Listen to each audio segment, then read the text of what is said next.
ಎಲ್ಲರಿಗೂ ನಮಸ್ಕಾರ. ನಿಮ್ಮೆಲ್ಲರಿಗೂ ನನ್ನ ಹೆಸರು ಗೊತ್ತಿದೆ ಅಂತ ಅಂದ್ಕೊಳ್ತೀನಿ, ಸಿದ್ದೇಗೌಡ ಅಂತ. ಫಸ್ಟ್ ನಾನು ಮೂವಿ ಮಾಡಿದ್ದು ದಕ್ಷಯಜ್ಞ ಅಂತ ಒಂದು ಪೌರಾಣಿಕ ಮೂವಿ.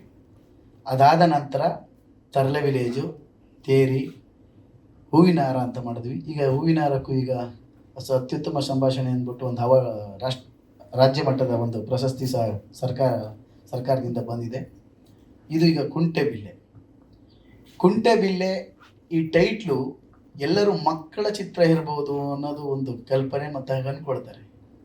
ಬಟ್ ಚಿಕ್ಕ ವಯಸ್ಸಿನಲ್ಲಿ ಪ್ರತಿಯೊಬ್ಬರು ನಮ್ಮ ಹಳ್ಳಿ ಕಡೆ ಒಂದು ಕುಂಟೆಬಿಲ್ಲೆ, ಗೋಲಿ, ಬುಗುರಿ ಈ ಆಟಗಳನ್ನು ಆಡ್ತಿರ್ತೀವಿ. ಆದರೆ ಸಿಟಿನಲ್ಲಿ ಕ್ರಿಕೆಟು, ವಾಲಿಬಾಲು, ಹಾಕಿ ಈ ಥರ ಇದೆ. ಇವೆಲ್ಲವೂ ನಮ್ಮ ಮೈಂಡನ್ನು, ನಮ್ಮ ಮನಸ್ಸುಗಳನ್ನು ಉಲ್ಲಾಸಗೊಳಿಸುವಂತಹ ಆಟ. ಅದೇ ರೀತಿ ಕುಂಟೆಬಿಲ್ಲೆ ಇದೆಯಲ್ಲ, ಅದೇ ರೀತಿ ಕುಂಟೆಬಿಲ್ಲೆ ಅಂತಕ್ಕಂಥ ಈ ಆಟ ಒಂದು ರೀತಿ ಜೀವನದ ಮೌಲ್ಯಗಳನ್ನು ಹೇಳ್ಕೊಡುವಂಥ ಒಂದು ಗೇಮ್. ಆಡ್ತಾ ಆಡ್ತಾ ಆಡ್ತಾ ಆ ಆಟದ ಒಳಗಡೆ ಹೋಗಿ ಆ 4 ಮನೆಗಳು ಮತ್ತು ಒಂಟಿ ಕಾಲಲ್ಲಿ ಓದಿಯುವಂಥದ್ದು, ಅಲ್ಲೊಂದು ಈ ಪಾನ್ ಇರ್ತದಲ್ಲ, ಇದೆಲ್ಲವೂ ಇದೆಯಲ್ಲ ನಮ್ಮ ಮೌಲ್ಯಗಳಲ್ಲಿ ನಾವು ಹೇಗೆ ನಡಿಬೇಕು ಅನ್ನೋದನ್ನ ಹೇಳುತ್ತೆ. ಆ ಸಂದರ್ಭದಲ್ಲಿ ಒಂದು ಚಿಕ್ಕ ಏಜಿನಲ್ಲಿ ಕ್ರಸ್ ಆಗುತ್ತೆ ಒಂದು ಹುಡುಗ ಹುಡುಗಿಗೂ. ಅದು ಸ್ನೇಹಕ್ಕೆ ಹೋಗುತ್ತೋ, ಲವ್ ಹೋಗುತ್ತೋ, ಅಥವಾ ಮುಂದೆ ಅದು ಗೆಳತಿ ಆಗ್ತಾಳೋ ಅನ್ನೋದು ಇದ್ರ ಮೇಲೆ ಇಡೀ ಚಿತ್ರ ಇದೆ. ಅದಕ್ಕೆ ಕುಂಟೆಬಿಲ್ಲೆ ಅನ್ನೋದಕ್ಕೆ ಹೆಸರನ್ನು ಇಟ್ಟಿದ್ದೀನಿ, ನಿಮಗೆ ಹೇಳಿದ್ದೀನಿ. ನಂತರ ಈ ಚಿತ್ರದಲ್ಲಿ ಯದು ಅಂತ ನಾಯಕ ನಟ, ಹೊಸ ಹುಡುಗ. ಮೇಘಶ್ರೀ ಅವ್ರಿಗೆಲ್ಲ ನಿಮಗೆಲ್ಲ ಗೊತ್ತಿದೆ. ಮತ್ತು ಸುಚೇಂದ್ರ ಪ್ರಸಾದ್, ಸುಧಾ ಬೆಳವಡಿಯಮ್ಮ, ಮತ್ತು ಭವಾನಿ ಪ್ರಕಾಶು, ಬಾಲರಾಜ್ ವಾಡಿ, ಶಂಕರ್ ಅಶ್ವಥ್, ದೊಡ್ಡ ಒಂದು ತಾರಾಂಗಣನೇ ಇದೆ. ಇದು ಪಕ್ಕ ಹಳ್ಳಿ ಮತ್ತು ಒಂದು ಪಟ್ಟಣದ ಪೊಲೀಸ್ ಠಾಣೆಯ ನಡುವೆ ನಡೀತಕ್ಕಂಥ ಒಂದು ಕಥೆಯಾಗಿದೆ. ಪ್ರತಿ ಹಂತದಲ್ಲೂ ಪ್ರೇಕ್ಷಕನಿಗೆ ಕುತೂಹಲವನ್ನು ಮೂಡಿಸುವಂಥ ಒಂದು ಚಿತ್ರ. ನಮ್ಮ ಚಿತ್ರಕ್ಕೆ UA ಸರ್ಟಿಫಿಕೇಟ್ ಸೆನ್ಸರ್ ಆಗಿದೆ, UA ಬಂದಿದೆ. ಇದೇ 26ನೇ ತಾರೀಕು ನಮ್ಮ ಚಿತ್ರ ರಾಜ್ಯಾದ್ಯಂತ ಬಿಡುಗಡೆ ಆಗ್ತಿದೆ. ನಾವು ಒಂದು 70-80 ಥಿಯೇಟರು, ಒಂದು 50-60 ಮಲ್ಟಿಪ್ಲೆಕ್ಸಲ್ಲಿ ರಿಲೀಸ್ ಮಾಡಬೇಕು ಅಂತ ಅಂದ್ಕೊಂಡಿದ್ವಿ. ಈಗಾಗಲೇ ಒಂದಷ್ಟು ಎಲ್ಲ ರೆಕಗ್ನೈಸ್ ಮಾಡಿದ್ದೀವಿ. 26 ಬರ್ತಿದ್ದೀವಿ. ನಿಮ್ಮೆಲ್ಲರ ಆಶೀರ್ವಾದ ಇರಲಿ ಅಂತ ಕೇಳ್ಕೊಳ್ತೀನಿ.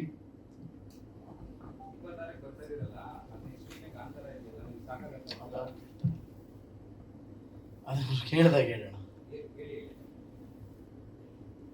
ಹೌದು, ಎಲ್ಲರೂ ನನಗೆ ಹೇಳಿದ್ದಾರೆ. ಈಗ ಅಲ್ಲ, ನಾನು ಹೇಳೋದೇನು ಗೊತ್ತಾ, ಕಾಂತಾರದವ್ರಿಗೆ, ಕುಂಟೆಬಿಲ್ಲೆ ಅವ್ರಿಗೆ. ಈಗ ಒಂದು ಮದುವೆನಲ್ಲಿ ಬಡನು ಬತ್ತಾನೆ, ಶ್ರೀಮಂತನು ಬತ್ತಾನೆ, ಒಂದೇ ಊಟ, ಬೇರೆ ಬೇರೆ ಊಟ ಯಾವುದೂ ಇಲ್ಲ. ಅದೇ ಪ್ರೇಕ್ಷಕ, ನಮ್ಮದು ಅದೇ ಪ್ರೇಕ್ಷಕ ಬಂದು ಕಾಂತಾರ ನೋಡ್ತಾನೆ, ಅದೇ ಪ್ರೇಕ್ಷಕ ಬಂದು ಕುಂಟೆಬಿಲ್ಲೆನೂ ನೋಡ್ತಾನೆ. ಅವ್ರ ಚಿತ್ರ ಅಂದರೆ ಅವ್ರಿಗೆ ಅವರವರ ಒಂದು ಇದಕ್ಕೆ ಆರ್ಥಿಕತೆಗೆ ಅವರು ದೊಡ್ಡ ಮಟ್ಟದಲ್ಲಿ ಮಾಡಿರ್ತಾರೆ. ನನ್ನ ಚಿತ್ರದ ನಮ್ಮ ಆರ್ಥಿಕತೆಗೆ ನಾವು ಮಾಡಿರ್ತೀವಿ. ಬಟ್ ಸಿನಿಮಾ ಒಂದೇ. ಚಿನ್ನ ಯಾವಾಗಿದ್ರೂ ಚಿನ್ನದ ಥರನೇ ಇರುತ್ತೆ. ಅದನ್ನು ಯಾರೂ ಅದು 1 kg ತಗೊಳ್ಳಿ ಅಥವಾ 100 ಗ್ರಾಮ್ ತಗೊಳ್ಳಿ, ನೀವು ಬಹುಶಃ 1 kg ಚಿನ್ನ ತಗೊಂಡ್ರು ನೀವು ಉಂಗುರ್ಗೆ ಹಾಕೋದು 10 ಗ್ರಾಮ್ ಅಲ್ಲ. ಅದೇ ಥರ ಸಿನಿಮಾ ಅಂತಕ್ಕಂಥದ್ದು ಕಂಟೆಂಟ್ ಚೆನ್ನಾಗಿತ್ತು ಅಂದರೆ ಅದು ಎಲ್ಲರೂ ನೋಡ್ತಾರೆ ಅನ್ನೋದು ನನ್ನ ಅಭಿಪ್ರಾಯ. ಕಾಂತಾರ ಬಗ್ಗೆ ನಾವೇನು ಹೆದರ್ಕೊಂಡಿಲ್ಲ. ಯಾಕೆ ಹೆದರ್ಕೋಬೇಕು? ನಾವು ಜಯಿಂದ ಬಿಟ್ಟಿದ್ದೀವಿ. ಎಲ್ಲ ಪ್ರೇಕ್ಷಕನ ಬಗ್ಗೆ ತುಂಬ ನಂಬಿಕೆ ಇದೆ. ಒಂದು ಒಳ್ಳೆ ಸಿನಿಮಾವನ್ನು ಕೊಟ್ಟಾಗ ಕನ್ನಡ ಪ್ರೇಕ್ಷಕ ಸೋಲಿಸ್ತಾನೆ ಅನ್ನೋದಾದರೆ ಅದು ಪ್ರೇಕ್ಷಕನ ಅವನು ಬಿಟ್ಟಿದ್ದೆ ಹೊರತು ನಮಗಲ್ಲ. ಬಟ್ ನನಗೆ ಹೇಳ್ತಾ ಇದ್ದೀನಿ, ನಮ್ಮದು ಒಳ್ಳೆ ಸಿನಿಮಾ ಇದೆ, ಖಂಡಿತ ಗೆಲ್ಲುತ್ತೆ. ಅದರಿಂದ ಧೈರ್ಯವಾಗಿ ಬರ್ತಾ ಇದ್ದೀವಿ. ಗೆಲ್ಲೋನಿಗೆ ಧೈರ್ಯ ಇದೆ, ಗೆಲ್ತೀವಿ ಅಷ್ಟೇ. ಸಿನಿಮಾ ಯಾವಾಗ ಸ್ಟಾರ್ಟ್ ಆಗಿದ್ದು, ಎಲ್ಲೆಲ್ಲಿ ಶೂಟ್ ಮಾಡಿದ್ರೆ? ಸಿನಿಮಾ ಸ್ಟಾರ್ಟ್ ಆಗಿದ್ದು 6 ತಿಂಗಳ ಹಿಂದೆ. ನಾವು ಶೂಟ್ ಮಾಡಿದ್ದು HD ಕೋಟೆ, ನಾಗರಹೊಳೆ ಅಕ್ಕಪಕ್ಕ, GB ಸರಗೂರು ಅಂತ ಒಂದು ಪ್ರಾಂತ್ಯ, ಮತ್ತು ಬೆಳಗಿರಿನ ಬೆಟ್ಟ, ಮೈಸೂರಿನ ಸುತ್ತಮುತ್ತ, ಮಂಡ್ಯದ ಸುತ್ತಮುತ್ತ ಎಲ್ಲ ಶೂಟ್ ಮಾಡಿದ್ವಿ ಸರ್. ಇದೇ ಕಲಾವಿದರು ಬೇಕು ಅಂತ ಹೇಗೆ ಚಾಯ್ಸ್ ಮಾಡಿದ್ವಿ? ಖಂಡಿತ. ಯಾಕೆ ಅಂತ ಹೇಳಿದ್ರೆ, ಇವರು ಕೃಷ್ಣ ತುಳಸಿ ಅಂತ ಒಂದು ಸಿನಿಮಾ ನೋಡಿದೆ. ಈ ಆ ಪಾತ್ರಕ್ಕೆ ಸರೋಗುತ್ತೆ ಅಂತ ನನಗನ್ನಿಸ್ತು. ಅಮ್ಮನಿಗೆ ಆ ಕ್ಯಾರೆಕ್ಟರ್ ಸರೋಗುತ್ತೆ ಅಂತ. ಸುಚೇಂದ್ರ ಪ್ರಸಾದ್ ಅವ್ರು ಯಾವಾಗಲೂ ಅವರ ಕ್ಯಾರೆಕ್ಟ್ರು ಇನ್ಸ್ಪೆಕ್ಟರ್ಗೆ ಚೆನ್ನಾಗಿರುತ್ತೆ. ಅವರ ಮಾತು ವೈಖರಿ ಸೇಮ್, ಅವ್ರು ಹೆಂಗೆ ಆಡ್ತಾರೆ ಅದೇ ಥರ ನಾವು ಇನ್ಸ್ಪೆಕ್ಟರ್ ಕ್ಯಾರೆಕ್ಟರ್ ಕೊಟ್ಟಿದ್ದೀವಿ. ಅದರಿಂದ ಅದೇ ಕ್ಯಾರೆಕ್ಟರ್ ಬೇಕು ಅಂತ ನಾವು ಮಾಡ್ಕೊಂಡ್ವಿ. ಮತ್ತು ನಮಗೆ ಹೊಸ ಹುಡುಗ ನಮ್ಮ ಸಂಸ್ಥೆಯಲ್ಲೇ ನಟನೆ ಅದು ಇದೆಲ್ಲ ಕಲಿತಾ ಇದ್ದ, ನೋಡ್ತಾ ಇದ್ದೆ, ಇವ್ರನ್ನೇ ಹಾಕೊಂಡಿದ್ದೀವಿ ಅಷ್ಟೇ. ಬೇರೆ ಏನಾದ್ರು ಇದೆಯಾ? 3 ಹಾಡಿದೆ, 1 ಫೈಟ್ ಇದೆ, 3 ಸಂಗೀತ ಹರಿಕಾವ್ಯ ಅಂತ, 3 ಸಾಹಿತ್ಯವನ್ನು ಸಿದ್ದೇಗೌಡ ಅಂತ ನಾನೇ ಬರ್ತೀನಿ, ಡೈರೆಕ್ಟರ್ ಬರ್ತಿದ್ದೀನಿ. ಇದು ಚಿತ್ರೀಕರಣ ಎಲ್ಲ ನೈಜವಾಗಿ ಮಾಡಿದ್ದೀವಿ. ಇದು ನಮ್ಮ ಮತ್ತೊಬ್ಬ ಪ್ರೊಡ್ಯೂಸರು ನನಗೆ ಬೆನ್ನೆಲುಬಾಗಿ ನಿಂತು ಈ ಚಿತ್ರವನ್ನು ಮುಗಿಸಲಿಕ್ಕೆ ಕಾರಣಕರ್ತರಾದಂಥ ಯದು ಅವರ ತಂದೆ ಕುಮಾರಗೌಡರು, ಜಿ ಕುಮಾರಗೌಡರು ಅಂತ ಅವ್ರನ್ನ. ಎಲ್ಲರಿಗೂ ನಮಸ್ಕಾರ. ನಾನು ಕುಂಟೆಬಿಲ್ಲೆ ಚಿತ್ರದ ನಿರ್ಮಾಪಕನಾಗಿ ಮತ್ತು ಚಿತ್ರನಾಯಕ ನಟ ಯದು ಅವರ ತಂದೆಯಾಗಿ ಈ ಚಿತ್ರವನ್ನು ನಿರ್ಮಿಸಿದ್ದೀನಿ. ಸುಮಾರು 30 ವರ್ಷಗಳ ಹಿಂದೆ ನಾನು ಒಬ್ಬ ಕಲಾವಿದನಾಗಬೇಕು ಅಂತೇಳಿ ನಾನು ಸಹ ಬೆಂಗಳೂರಿಗೆ ಬಂದಂಥವನು. ಆ ಸಂದರ್ಭದಲ್ಲಿ ನನಗೆ ಸರಿಯಾದ ಸಹಾಯ ಮತ್ತು ಸಹಕಾರ ಸಿಗದೇ ಇರೋದ್ರಿಂದ ಮತ್ತು ನಾನು ಬಿಸ್ನೆಸ್ ಕಡೆ ಹೋದಾಗ ಸರಿಯಾಗಿ ಬೆಳೀತಾ ಮಗನ ಜೊತೆ ಈ ವಿಷಯವನ್ನು ಪ್ರಸ್ತಾಪ ಮಾಡಿದೆ. ನಾನು ಸಹ ಹಿಂಗೆ ಕಲಾವಿದನಾಗಬೇಕು ಅಂದ್ಕೊಂಡು ಹೋಗಿದ್ದೆಪ್ಪ. ಆ ಸಂದರ್ಭಗಳಲ್ಲಿ ನಮ್ಗೆ ಯಾವ ಅವಕಾಶಗಳು ಸಿಗಲಿಲ್ಲ ಅಂತ ಹೇಳ್ತಿದ್ದಾಗ ಅವನು ಬೆಳೀತಾನೆ, ಇಲ್ಲ ನಿಮ್ಮ ಆಸೆನ ನಾನು ಈಡೇರಿಸ್ತೀನಿ ಅನ್ನುವಂತಕ್ಕಂಥ ಭರವಸೆಗಳು ಕೊಡ್ತಾನೆ ಇದ್ದ. ಡಿಗ್ರಿ ಮುಗೀತು. ನಂತರ ನವರಸ ಅಕಾಡೆಮಿ ಕೋರ್ಸಿಗೆ ಸೇರಿಸಿ ಅಲ್ಲಿಂದ ಅವ್ನು ಕೋರ್ಸ್ ಮುಗಿಸ್ಕೊಂಡು ಬಂದ ಮೇಲೆ ನಾನು ಮತ್ತು ಸಿದ್ದೇಗೌಡರು ಮತ್ತು ಶಿವು, ಇವರು ಬ್ರದರ್ ಒಬ್ಬರು ಶಿವು ಇದ್ದಾರೆ, ನಾವೆಲ್ಲ ತುಂಬ ಆತ್ಮೀಯರು. ಒಂದ್ಸರಿ ಕೂತು ಚರ್ಚೆ ಮಾಡಿದಾಗ ಈ ರೀತಿ ನನ್ನ ಮಗ ಒಬ್ಬ ನಟನಾಗಬೇಕು ಅನ್ನೋ ಆಸೆ ಇಟ್ಕೊಂಡಿದ್ದಾನೆ, ಏನಾದ್ರು ಒಂದು ಪ್ರಯತ್ನ ಮಾಡ್ಬೋದಾ ಅಂತ ಇವ್ರ ಹತ್ರ ಕೇಳಿದಾಗ, ಅಣ್ಣ ಹಿಂಗೊಂದು ಕತೆ ಇದೆ, ಹಿಂಗೆ ಮಾಡ್ಬೋದು ಅಂತ ಕೂತು ಡಿಸ್ಕಸ್ ಮಾಡಿ ಅದನ್ನು ಸಹ ಇವನಿಗೆ ಹೇಳಿ ಸರಿ ಅಂತ ಹೇಳಿ ಈ ಕುಂಟೆಬಿಲ್ಲೆ ಅನ್ನೋ ಚಿತ್ರನ ನಾವು ಪ್ರಾರಂಭಿಸಿದ್ವಿ.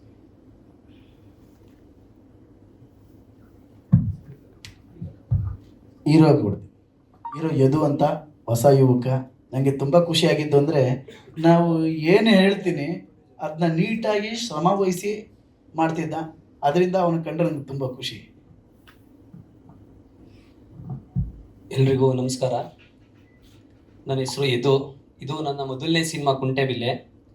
ಇದಕ್ಕೂ ಮುಂಚೆ ನಾನು 4 ಮಂತ್ಸು ನವರಸ ನಟನ ಅಕಾಡೆಮಿಲಿ ಕೋರ್ಸ್ ಮುಗಿಸಿ, ಅದಕ್ಕೂ ಮುಂಚೆ ಕಲಾಮಂದಿರದಲ್ಲೂ ನಾಟಕಗಳು ಪ್ರಾಕ್ಟೀಸ್ ಮಾಡಿದ್ದೀನಿ. ಅದಾದಮೇಲೆ ಸಾಕಷ್ಟು ಅವಕಾಶಗಳಿಗೆ ತುಂಬ ಹುಡುಕ್ತೆ, ತುಂಬ ಜನ ಭೇಟಿನೂ ಮಾಡ್ದೋ, ಬಟ್ ಎಲ್ಲೂ ಸಿಗದೇ ಇದ್ದಾಗ ಆಗ ನಮ್ಮ ತಂದೆಯವರು ನನ್ನ ಜೊತೆ ಕೂತು ಮಾತಾಡಿದಾಗ, ಇಲ್ಲ ನಾನೇ ಮಾಡ್ತೀನಿ, ಮಾಸೆ ನಾನೇ ಈಡೇರಿಸ್ತೀನಿ ಅಂದ್ಬಿಟ್ಟು, ನಾನು ಆ್ಯಕ್ಚುಲಿ ಕ್ರಿಕೆಟ್ ಪ್ಲೇಯರ್ ಆಗಬೇಕು ಅಂತ ಅಂದ್ಕೊಂಡಿದ್ದೀನಿ. ನಾನು ಕ್ರಿಕೆಟು ಪ್ರಾಕ್ಟೀಸ್ ಮಾಡ್ತಿದ್ದೆ, ಮ್ಯಾಚ್ಗಳು ಆಡ್ತಿದ್ದೆ. ಬಟ್ ಅವರ ಸೈಡ್ ಇರಿಸ್ಬೇಕು ಅಂತ ನಾನು ಕ್ರಿಕೆಟ್ನ ಮಧ್ಯದಲ್ಲೇ ಡ್ರಾಪ್ ಮಾಡಿದೆ. ಯಾಕೆಂದರೆ ನಮಗೋಸ್ಕರ ಅವ್ರು ಎಷ್ಟು ನಾವು ಕೇಳಿದೆಲ್ಲ ಮಾಡ್ತಾರೆ, ಅವ್ರಿಗೋಸ್ಕರ ನಾವೇನಾರ ಮಾಡಬೇಕಲ್ವ ಅಂತ ಅಂದು ಅವ್ರು ಹೇಳಿದ್ದು ನಾನು ಈಡೇರಿಸ್ತೀನಿ ಆಸೆ ನಾನು ನಾನು ಕ್ರಿಕೆಟ್ ಪ್ರಾಕ್ಟೀಸ್ನ ಅಲ್ಲಿಗೆ ಬಿಟ್ಟು ನಾನು ಕೋರ್ಸ್ಗಳು ಮುಗಿಸ್ಕೊ ಬರ್ತೀನಿ, ಆ್ಯಕ್ಟಿಂಗ್ ಕೋರ್ಸ್ ಅಂತೆಲ್ಲ ಮಾಡಿ ಬಂದೆ ಸರ್ ನಾನು ಬೆಂಗಳೂರಿಗೆ. ಬೆಂಗಳೂರಲ್ಲಿ ಬಂದು ಇಲ್ಲೂ ರೂಮ್ ಮಾಡ್ಕೊಂಡಿದ್ದು, ಸಾಕಷ್ಟು ಅವಕಾಶಗಳು ತುಂಬ ತಿರುಗಾಡಿದ್ದೀನಿ ನಾನು ಬೆಂಗಳೂರಲ್ಲಿ ನಾನು. ಬಟ್ ಎಲ್ಲೂ ಸಿಗದಾಗ ವಾಪಸ್ ನಾನು ಮೈಸೂರಿಗೆ ಬಂದೆ. ನಾನು ಅಪ್ಪಾಜಿ ಜೊತೆ ಹೇಳಿದೆ, ಇಲ್ಲ ಆಗಲ್ಲ, ಇಲ್ಲ ಆಯ್ತಿಲ್ಲ, ನನಗೆ ತುಂಬ ಕಷ್ಟ ಆಯ್ತಿದೆ ಅಂದಾಗ, ಸರಿ ಆಯಿತು ಬಾ ಏನೋ ಒಂದು ಮಾಡೋದಂತ ಅವ್ರು ಬಂದಾಗ ಆಗ ಸಿದ್ದೇಗೌಡರು ಸರ್ ಸಿಕ್ಕಿದ್ದು. ಅವ್ರ ಜೊತೆ ಕೂತು ಮಾತಾಡಿ ಒಂದು ಒಳ್ಳೆ ಕತೆ ಇದೆ ಮಾಡೋಣ ಅಂತೇಳಿ ನನಗೆ ಅವರು ಅದರಲ್ಲಿ ಅವಕಾಶ ಮಾಡಿಕೊಟ್ಟಿದ್ದು ಸರ್ ನಮಗೆ.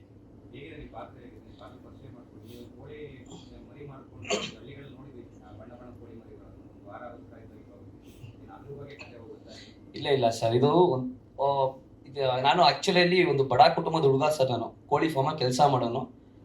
ಇಬ್ರು ಪ್ರೇಮಿಗಳು ಪ್ರೀತಿನ ಉಳಿಸ್ಕೊಳ್ಳೋಕ್ಕೆ ಎಷ್ಟೆಲ್ಲ ಕಷ್ಟಪಡ್ತಾರೆ, ಏನಾಗುತ್ತೆ ಮುಂದೆ ಅನ್ನೋದನ್ನ ಸರ್ ಅದು ಕಥೆಯಲ್ಲಿ, ಅದು 1 ಲೈನ್ ಕತೆ ಅದು. ಯಾಕೆಂದರೆ ಸಸ್ಪೆನ್ಸ್ ಇರೋದ್ರಿಂದ ಫುಲ್ಲು ಮುಂದೆ ಹೇಳಕ್ಕೆ ಹೊರೆದು ಸ್ಟೋರಿ ರಿವೀಲ್ ಆಗ್ಬಿಡ್ತದೆ. ಬಟ್ ಇಬ್ರು ಪ್ರೀತಿ ಮಾಡಿ ಎಷ್ಟೆಲ್ಲ ಕಷ್ಟಪಡ್ತಾರೆ ಅದನ್ನ ಉಳಿಸ್ಕೊಳ್ಳೋಕೆ ಅನ್ನೋದು ಕತೆ ಸರ್ ಇದು.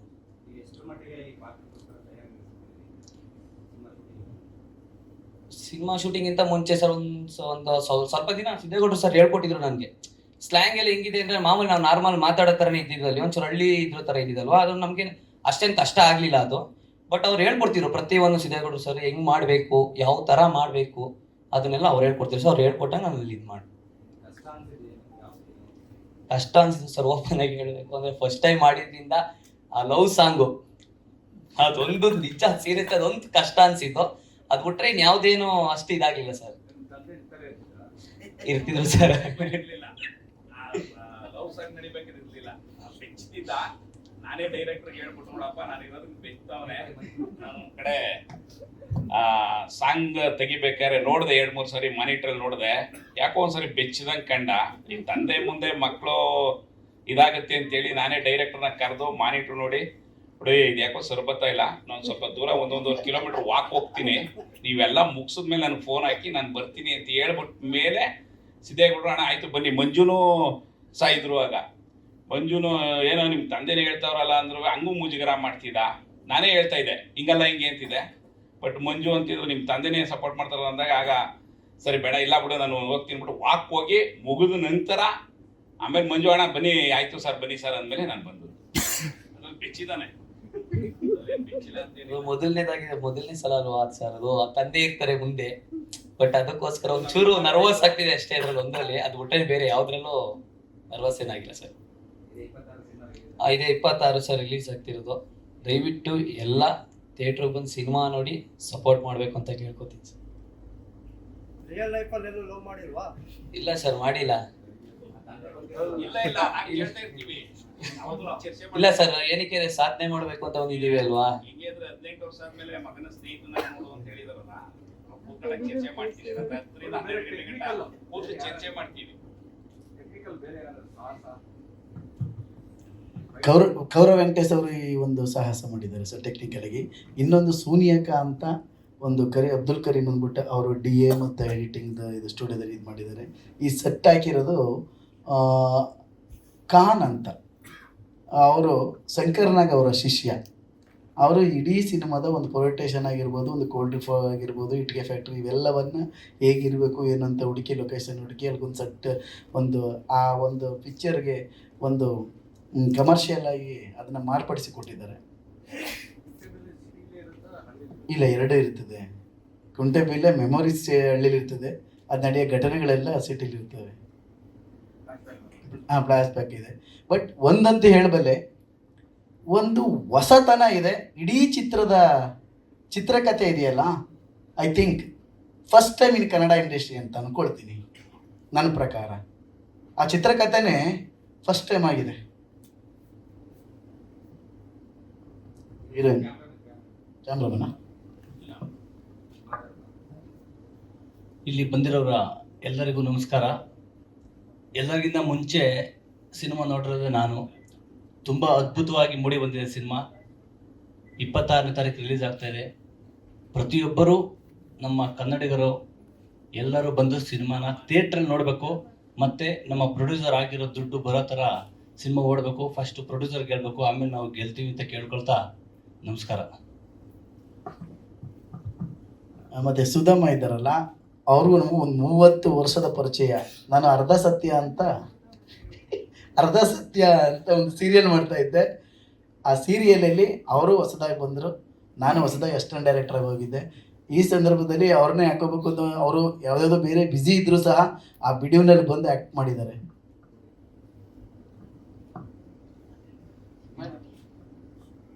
ಎಲ್ಲರಿಗೂ ನಮಸ್ಕಾರ. ನಾನು ಹೇಳ್ತಿದ್ದೆ ಗ್ಲಾಮರ್ ಫಸ್ಟ್ ಮಾತಾಡಿ ಆಮೇಲೆ ಸೆಂಟಿಮೆಂಟ್ ಮಾತಾಡ್ಬೋದು ಅಂತ, ಆದರೆ ಅವ್ರು ಆಮೇಲೆ ಮಾತಾಡ್ತಾರಂತೆ. ಇಷ್ಟಪಟ್ಟು ಕಷ್ಟಪಟ್ಟು ತುಂಬ ಚೆನ್ನಾಗಿ ಮಾಡಿದ್ದಾರೆ ಸಿನಿಮಾ ಸಿದ್ದೇಗೌಡರು. ಹಾಗೆ ಕುಮಾರ್ ಗೌಡರು ಅದಕ್ಕೇನೇನು ಸಹಕಾರ ಬೇಕೋ ಅದೆಲ್ಲ ಒದಗಿಸ್ಕೊಟ್ಟಿದ್ದಾರೆ. ನಂದಿಲ್ಲಿ ಒಂದು ಒಳ್ಳೆ ಪಾತ್ರ. ನನಗೆ ಹಾಡು ತುಂಬ ಇಷ್ಟ ಆಯಿತು. ರಾಜೇಶ್ ಕೃಷ್ಣನ್ ಅವ್ರು ಹಾಡಿದ್ದಾರೆ, ಇವರು ಲವ್ ಸಾಂಗು ಇಷ್ಟ ಆಯಿತು. ಸೊ ಈ ಒಂದು ಸಿನಿಮಾನ ಎಲ್ಲರೂ ಪ್ರೋತ್ಸಾಹ ಕೊಡಬೇಕು. ಯಾಕೆಂದರೆ ಈಗ ಒಂಥರದ ಕಷ್ಟ ಕಾಲದಲ್ಲಿದ್ದೀವಿ ನಾವು ಕನ್ನಡ ಚಿತ್ರರಂಗ. ಸೊ ಹಾಗಾಗಿ ಪ್ರೆಸ್ ಕಡೆಯಿಂದ TV ಮೂಲಕ ಇದಕ್ಕೆ ಆದಷ್ಟು ಪಬ್ಲಿಸಿಟಿ ಕೊಡಬೇಕು ಅಂತ ಈ ಮೂಲಕ ಕೇಳ್ಕೊತೀನಿ. ನಾನು ತುಂಬ ಕಡೆ ನೋಡಿದ್ದೀನಿ, ತುಂಬ ದೊಡ್ಡ ದೊಡ್ಡ ಆರ್ಟಿಸ್ಟು ಪ್ರಮೋಷನ್ಗೆ ಅಷ್ಟು ಬರೋದಿಲ್ಲ. ಸೊ ಈ ಒಂದು ಕೊರತೆ ನಮ್ಮ ಕನ್ನಡ ಚಿತ್ರರಂಗದಲ್ಲಿ ಎದ್ದು ಕಾಣ್ತಾ ಇದೆ. ಸೊ ಈ ಮೂಲಕ ನಾನು ಎಲ್ಲ ಹಿರಿಯರಿಗೆ ಮತ್ತು ದೊಡ್ಡ ದೊಡ್ಡ ಆರ್ಟಿಸ್ಟ್ಗೆ ಪ್ರಮೋಷನ್ಗೆ ಬರಲಿ ಅಂತ ಕೇಳ್ಕೊತೀನಿ. ಯಾಕೆಂದರೆ ನಾವು ಪ್ರಮೋಟ್ ಮಾಡಿದಷ್ಟು ಜನಕ್ಕೆ ಗೊತ್ತಾಗುತ್ತೆ, ಪಬ್ಲಿಸಿಟಿ ಮಾಡಿದಷ್ಟು ಸೋಷಿಯಲ್ ಮೀಡಿಯಾಲಿ ನಮ್ಮ ಪ್ರೆಸೆನ್ಸ್ ಇದ್ದಷ್ಟು ಜನಕ್ಕೆ ತಲುಪುತ್ತೆ. ಅದು ಸೀನಿಯರ್ ಆರ್ಟಿಸ್ಟು ಮತ್ತು ನೋನ್ ಫೇಸಸ್ ಬಂದರೆ ಇನ್ನೂ ಹೆಚ್ಚು ತಲುಪತ್ತೆ ಅಂತ ಈ ಮೂಲಕ ಹೇಳಕ್ಕೆ ಇಷ್ಟಪಡ್ತೀನಿ. ಒಂದು ಒಳ್ಳೆ ಚಿತ್ರ ಮಾಡಿದ್ದಾರೆ. ಎಲ್ಲರ ಸಪೋರ್ಟ್ ಇರಲಿ. ಚಿತ್ರಮಂದಿರಕ್ಕೆ ಬಂದು ನೋಡೋ ಅಂಥ ಒಂದು ಅವಕಾಶ ಮಾಡಿಕೊಡ್ಲಿ ಎಲ್ಲರೂ ಅಂತ ಈ ಮೂಲಕ ಕೇಳ್ಕೊತೀನಿ. ಈ ಪಾತ್ರ ನನಗೆ ಕೊಟ್ಟಿದ್ದಕ್ಕೆ ಸಿದ್ದೇಗೌಡ್ರಿಗೆ ತುಂಬ ಥ್ಯಾಂಕ್ಸ್. ಮತ್ತು ಯದುಗೆ ಒಳ್ಳೇದಾಗಲಿ, ಮೇಘಶ್ರೀಗೂ ಒಳ್ಳೇದಾಗಲಿ, ಪ್ರೊಡ್ಯೂಸರ್ಗೆ ದುಡ್ಡು ಬರಲಿ, ಚಿತ್ರ ಗೆಲ್ಲಿ. Thank you. ಮೇಘಶ್ರೀ ನಮಗೆ ಸಿಕ್ಕಾಪಟ್ಟೆ ಕಾಟ ಕೊಟ್ಟವ್ರೆ. ಯಾಕೆಂದರೆ ನಾನು ಅಲ್ಲಿ ಶೂಟಿಂಗ್ ಇದ್ದೀನಿ ಇಲ್ಲಿ ಶೂಟಿಂಗ್ ಇದ್ದೀನಿ ಅಂತ ಹೇಳಿ 2 ತಿಂಗಳು 15 ದಿನ ಆದಮೇಲೆ ಕಾಲ್ ಶೀಟ್ ಕೊಟ್ಟಿದ್ದಾರೆ. ಆದರೂ ತುಂಬ ಚೆನ್ನಾಗಿ ಆ್ಯಕ್ಟ್ ಮಾಡಿದ್ದಾರೆ ನಮ್ಮ ಸಿನಿಮಾದಲ್ಲಿ. ನಮಗೆ ಹೈಲೈಟ್ ಅಂದರೆ ಈಕೆಯ ಪಾತ್ರ ಇಡೀ ಸಿನಿಮಾದ ಒಂದು ಏನಾರ ಈ ಗೆಲುವಿಗೆ ಕಾರಣಕರ್ತರು ಅಥವಾ ಏನಾದರೂ ಈ ಗೆಲುವು ಸಿಗುತ್ತೇನೆ ಅಂದರೆ ನಾಯಕ ಮತ್ತು ನಾಯಕಿಗೆ ಸಿಗಲೇಬೇಕು. ಆ ಮಟ್ಟದ ಒಂದು ಆ್ಯಕ್ಟಿಂಗನ್ನು ಮಾಡಿದ್ದಾರೆ ಅಂತೇಳಿ. ಎಲ್ರಿಗೂ ನಮಸ್ಕಾರ. I am very happy. ಯಾಕಂದರೆ ತುಂಬ ದಿನ ಆದಮೇಲೆ ನಾನು ನನ್ನ ಒಂದು ಫಿಲಮ್ ಪ್ರೆಸ್ ಮೀಟಿಗೆ ಬಂದಿದ್ದೀನಿ. ಆ್ಯಂಡ್ ಎಲ್ಲರೂ ನೋಡಿ ತುಂಬ ಖುಷಿ ಆಯಿತು ಮೀಟ್ ಮಾಡಿ. ನಾನು ಆಗ್ಲಿಂದ ಯಾವಾಗಿಂದ ಇಲ್ಲಿಗೆ ಬಂದೆ, ಟೀಮ್ ಜೊತೆ ಒಂದು 2 ನಿಮಿಷ ಇದ್ದೆ ಅಷ್ಟೇ. ಆಮೇಲೆ ಬರೀ ಪ್ರೆಸ್ಸರ್ ಜೊತೆ ಕೂತಿ ಮಾತಾಡ್ಕೊಂಡಿದ್ದೆ. So I am very happy. Firstly ನಾನು ನಮ್ಮ ಟೀಮ್ಗೆ ಥ್ಯಾಂಕ್ಸ್ ಹೇಳೋಕ್ಕೆ ಇಷ್ಟಪಡ್ತೀನಿ, ನಮ್ಮ ಡೈರೆಕ್ಟರ್ ಸರ್ಗೆ ಆ್ಯಂಡ್ ಪ್ರೊಡ್ಯೂಸರ್ ಸರ್ಗೆ ಫಾರ್ ಚೂಸಿಂಗ್ ಮೀ. ಯಾಕಂದರೆ ಈ ಫಿಲಮಲ್ಲಿ ನನ್ನ ಒಂದು ಪಾತ್ರ ಏನಿದೆ, ಇಟ್ ಈಸ್ ನಾಟ್ ಈಸಿ. ತುಂಬಾ ರಾ ಆ್ಯಂಡ್ ಬೋಲ್ಡ್ ಕ್ಯಾರೆಕ್ಟರ್. ಮತ್ತು ನಾನು ನನಗೆ ಎಷ್ಟು ಏನೇ ಫಿಲ್ಮ್ಸ್ ಆಫರ್ಸ್ ಬಂದರೂ ಕೂಡ ಓಕೆ ಮಾಡೋಣ ಹೋಗೋಣ ಆ ಥರ ಒಂದು ಕ್ಯಾರೆಕ್ಟರ್ ಅಲ್ಲ ನಾನು. I am very choosy. Film ಅಂತ ಬಂದಾಗ ನನಗೆ ಸ್ಟೋರಿ ಪಾತ್ರ ತುಂಬ ಮುಖ್ಯ ಆಗುತ್ತೆ. ಸೊ ಫಾರ್ ದಟ್ ರೀಸನ್ ಈ ಫಿಲಮ್ ನಾನು ಮಾಡಿದೆ. Very good subject. Film release ಆದಮೇಲೆ ಎಲ್ಲರೂ ನೋಡಿ ನಿಮ್ಗೆ ಇಷ್ಟ ಆಗುತ್ತೆ. ನನ್ನೊಂದು ಪಾತ್ರ ಏನಿದೆ, ಫಿಲಮಲ್ಲಿ ಒಂದು ಸೀನ್ ಬರುತ್ತೆ. ಆ ಸೀನ್ ಬಂದಾಗ ನಿಮಗೆಲ್ಲ ಶಾಕ್ ಆಗುತ್ತೆ. ಇವಾಗ ಹೇಳಂಗಿಲ್ಲ, ಅದು ಹೇಳಿದ್ರಂತೂ ಹೋಗಿತ್ತು ಕತೆ. ಸೊ ಡೆಫಿನೆಟ್ಲಿ ನಿಮಗೆಲ್ಲ ಇಷ್ಟ ಆಗುತ್ತೆ. ಸೊ ನೋಡಿ, ಈ ಮಂತ್ 26th ರಿಲೀಸ್ ಆಗ್ತಾ ಇದೆ. ಎಲ್ಲರೂ ನೋಡಿ ಆ್ಯಂಡ್ ಎಷ್ಟಾಗುತ್ತೋ ಅಷ್ಟು ಪ್ರಮೋಷನ್ ಪಬ್ಲಿಸಿಟಿ ಮಾಡಿ. It is A very good film. ಯಾಕಂದರೆ ಫಾರ್ ಮೀ ಇವಾಗ ಫಿಲಮ್ ಅಂತ ಬಂದಾಗ ಸ್ಟೋರಿ ಕಂಟೆಂಟಲ್ಲೇ ಮುಖ್ಯ. ಕಂಟೆಂಟ್ ಸ್ಟೋರಿ ಚೆನ್ನಾಗಿದ್ದರೆ ಅದು ಯಾರೇ ಮಾಡಿದ್ರು ಕೂಡ ಜನ ನೋಡ್ತಾರೆ, ಸಪೋರ್ಟ್ ಮಾಡ್ತಾರೆ. ಸೊ ನೋಡಿ, ಆ್ಯಂಡ್ ನಮ್ಮ ಹೀರೋ ಅವ್ರಿಗೂ ಕೂಡ all the best. Because this is a first film. All the best ನಿಮಗೆ. ಇದೇ ಥರ ಇನ್ನೂ ಒಳ್ಳೊಳ್ಳೆ ಫಿಲ್ಮ್ಸ್ ಕೊಡಿ ಇಂಡಸ್ಟ್ರಿಗೆ. ಆ್ಯಂಡ್ ಮ್ಯಾಮ್ ಜೊತೆ ಅಂತೂ ವರ್ಕ್ ಮಾಡಿ ತುಂಬ ಖುಷಿ ಆಯಿತು. Most down to earth and humble artist ma'am. ಒಂದು ಚೂರು ಹೆಡ್ ವೈಟು ಏನೂ ಇಲ್ಲ. ಸೆಟ್ಟಲ್ಲಿ ಅವರು ಹೆಂಗಿರ್ತಾರಂದರೆ, ಸೆಟ್ಟಲ್ಲಿ ಒಬ್ರು ಆರ್ಟಿಸ್ಟ್ ಇದ್ದಾರೆ ಅಂತಲೇ ಅನ್ಸಲ್ಲ. ಮೂಲೆಯಲ್ಲಿ ಒಂದು ಕಡೆ ಸುಮ್ಮನೆ ಕೂತಿರ್ತಾರೆ. ಶಾರ್ಟ್ ಹೇಳಿದಾಗ ಹಾಂ ಸರ್ ಬಂದೆ ಅಂತ ಬರ್ತಾರೆ, ಪ್ಯಾಕಪ್ ಆದಾಗ ಹೋಗ್ತಾರೆ. ಏನು ಡಿಮ್ಯಾಂಡ್ಸ್ ಏನೂ ಇಲ್ಲ. Very good artist. ಆ್ಯಂಡ್ ನನಗೆ ಈ ಟೀಮ್ ತುಂಬ ನಂಗೆ ಇಷ್ಟ ಆಯಿತು. Because very fast team. ನಮ್ಮ ಸರ್ ಅಂತೂ ಸೆಟ್ಟಲ್ಲಿ ಒಂದು 10 ನಿಮಿಷನೂ ವೇಸ್ಟ್ ಮಾಡಲ್ಲ. ಟಕ ಟಕ ಟಕ ಟಕ ಅಂತ ಒಳ್ಳೆ ಮಿಷನ್ ಥರ ಕೆಲಸ ಮಾಡ್ತಾರೆ. So all the best to whole team. ನನಗೆ ಎಲ್ರಿಗೂ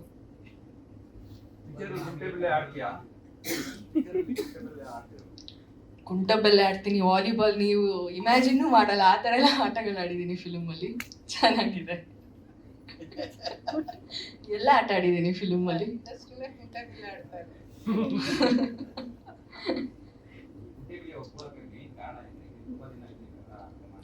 ರೋಲ್ ಮತ್ತೆ ಸ್ಟೋರಿ.